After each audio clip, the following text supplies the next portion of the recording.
Hello and welcome back to my channel. My name is David Novak. I am going to do a tag. I was tagged by Lekden at Reading from the Depths in a small tag which I probably cannot fulfill adequately for reasons which will come clear momentarily. This is a brief tag, and I will put a link in the description box to Lekden's video. It's a very interesting discussion about his philosophy of reading. So there are four brief prompts. Number one, what is your own personal philosophy of reading? How do you think about reading? What does reading mean to you?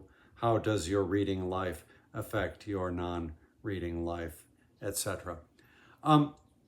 I come to this from an awkward position in that despite this having been a booktube channel for the last 2 years, I have stopped reading altogether and don't know if I'm going to get back to it. I hope that I do, but I've always had something of an uneasy or uneven relationship with reading in my life. I have always wanted to be a reader.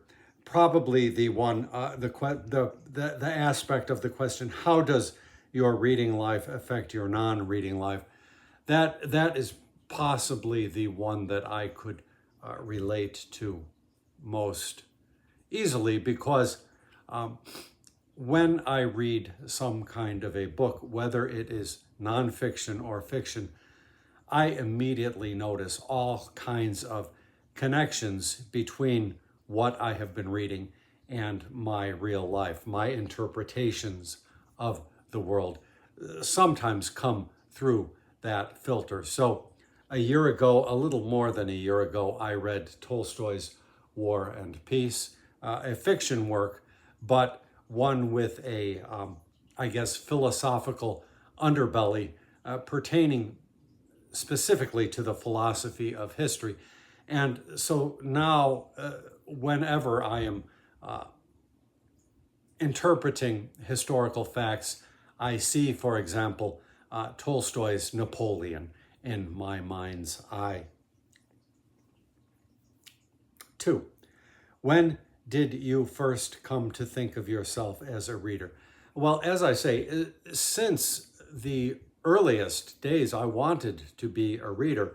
My mother certainly encouraged us, meaning myself and my sister, to become readers, and my sister took to it like a duck to water. I wanted to be like my sister also, but I just did not have that kind of discipline. I was more inclined to be out romping around with friends, that kind of thing. Not to say that my sister didn't do her share of that as well. But I've always been somewhat unfocused upstairs here. And so it was not often for me to just sit down and read. Now, I did my share, though. I read the Three Investigators as a kid, Alfred Hitchcock and the Three Investigators it was, and the Brains Benton mysteries. So I had an early inroad into mystery books, and so I was something of a reader from the very earliest, to be sure. But now when I think of reading and think of being a reader, I think I tend, possibly wrongly, to elevate it to more sphere of, say, an intellectual trying to find out more about the world, which has indeed been the major function for me in reading throughout most of my adult life. So I've been very sporadic, but when I've wanted to learn something, then I would pick up a book. This actually exemplifies it. Earlier this year, I read A Farewell to Arms by Ernest Hemingway and really enjoyed the book. And I have a couple of books of literary criticism, essays pertaining to the book, that I would really like to read. and I have been too scatterbrained these days to allow myself to do that. But I always like trying to peel the onion back further, learn a little bit more about something, even a literary work, and particularly the better a literary work, the more I enjoyed a literary work, the more I feel inclined to hunt after literary criticism about it. 3. What are some goals or hopes that you have for your reading life? My goal really is just to get back to reading. The first 2 months of this year, I had the best reading time of my life. I've been on a program. I was intending it to be a 5-year program to make myself or develop myself into being a better reader. And it has been working. The number one step I decided was just to do the activity, something which I hesitated to do throughout most of my life. I would more often than not simply DNF a book, that is to say, put it aside. But I've been doing well. In fact, I have videos talking about my progress, wherein I go through the entire year's reading, the previous year's reading. And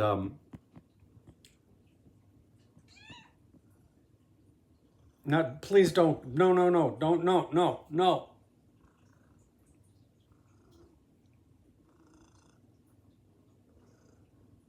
She is going to knock him down, which would not be auspicious.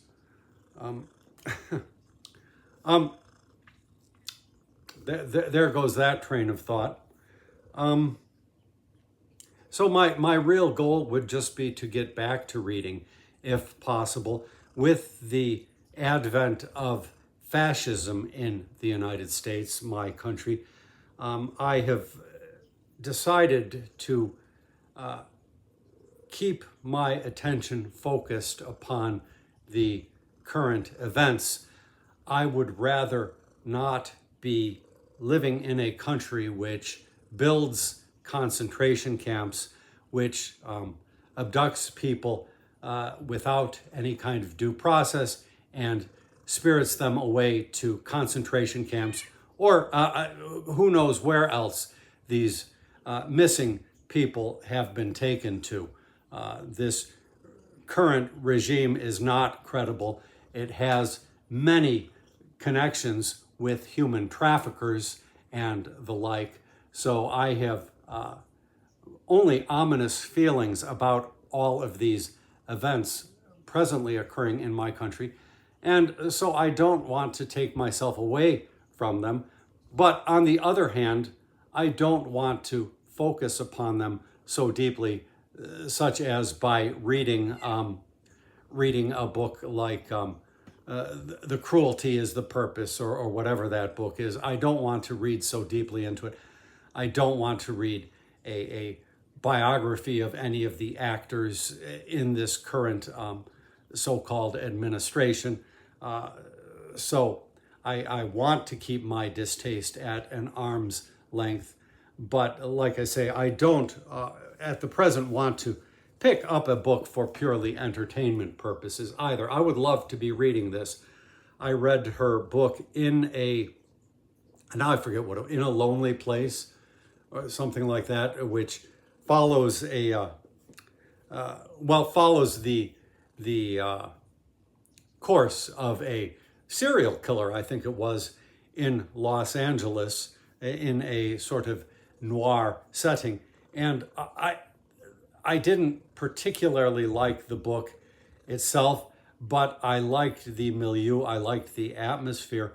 And as a book which had a lingering effect, it remains with me. And so that is always a positive virtue of a book, that you don't simply let go of everything that you have read. But I am open to the fact that possibly I will not return to reading as well.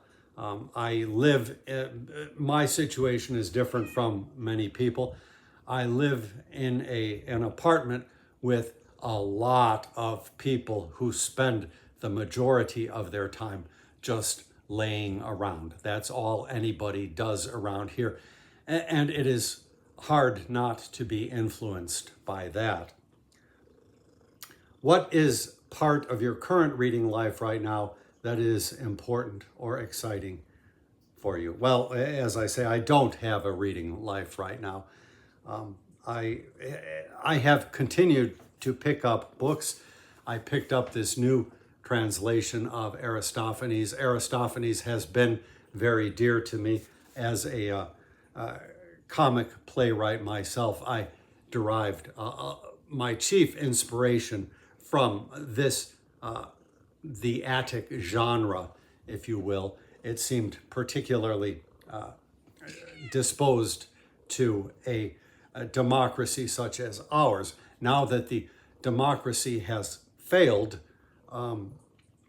if I were to continue writing plays, I would have to come up with some new method, and I have not done so. But he might provide some inspiration even in his later plays, where he softened the blows, so to speak. So I guess I will leave off here. I want to say to Lekden, thank you for tagging me. I'm trying to do more tags these days because even though I am not actually reading, I still think about reading. I think about books. And I also am a writer. So lately I have been spending a lot of time on this channel reading poems. I'm hoping to read some more plays by Claude McKay, and then I am also doing poetry readings of my own poetry, one book at a time.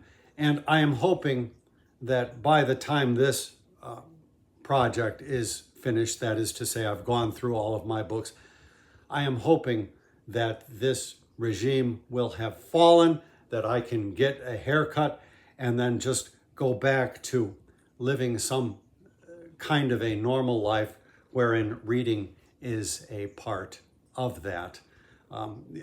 Another faulty aspect, I guess, to the way I am living now is that instead of merely booktubers, I am focusing on my YouTube subscriptions to a wide variety of political commenters and that sort of thing. And so when my feed comes through, I almost don't see the booktubers crop up. So I am watching less booktube. Although oddly enough, I think YouTube's algorithm must be real selective as well, because in some cases my favorite booktubers come through the feed, but in other cases I subscribe, for example, to one of the big booktubers, Criminali, and never once does one of Criminali's videos come through my feed. I have to actively go and search that out, and I don't understand. I thought, oh, did I unsubscribe to this channel? No, I had not unsubscribed to this channel, but nevertheless, that's how it has been. I guess that, as with everything else, YouTube has an algorithm and lets you see what it wants you to see instead of just what you may have selected to be in your feed, that kind of thing. That was why I got out of Facebook last year, I think. I was so tired of seeing an endless stream of posts that I had absolutely no interest in, that were not even advertisements, just suggested things. We thought you would be interested in this. Some of them, they were not wrong. I was interested, but that was not how I wanted to spend my time on that platform.